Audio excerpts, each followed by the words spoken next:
حضور نے فرمایا اپنی بیویوں کو وقت بھی دو۔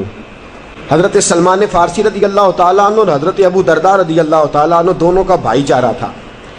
حضرت سلمان فارسی ان کے گھر میں رہتے تھے، آتے جاتے تھے، پردے کی آیتیں ابھی نازل نہیں ہوئی تھی۔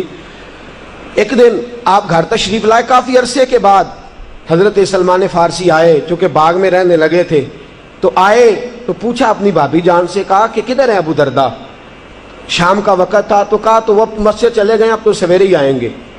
تو کہا اچھا آج اس کا نماز کا ارادہ ہے؟ کہا آج نہیں، ان کا روز ہی نماز کا ارادہ ہوتا ہے، سارا دن روزہ رکھتے ہیں اور ساری رات نفل پڑھتے رہتے ہیں، روزانہ یہ کام کرتے ہیں۔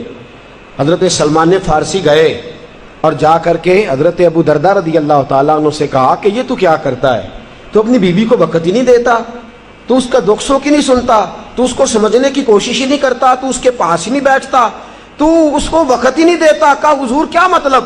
کہا میں نے سنا ہے تو ساری رات نفل پڑھتا ہے، سارا دن روزہ رکھتا ہے۔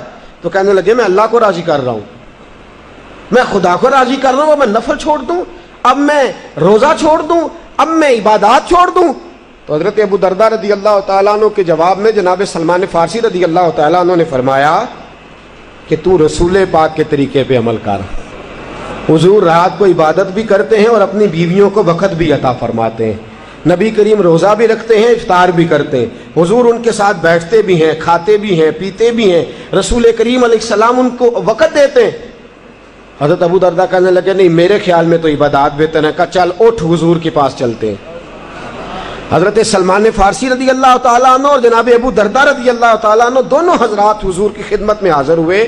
حضرت ابو درداء کہنے لگے یا رسول اللہ، میرا موقف یہ ہے کہ ساری رات نماز پڑھنی چاہیے، سارا مہینہ روزے رکھنے چاہیے نفلی، اور یہ کہتے ہیں کہ نہیں، کچھ وقت نماز پڑھو، کچھ گھر والوں کو ٹائم دو، کبھی روزہ رکھو، کبھی دوپہر کا کھانا گھر والوں کے ساتھ کھاؤ۔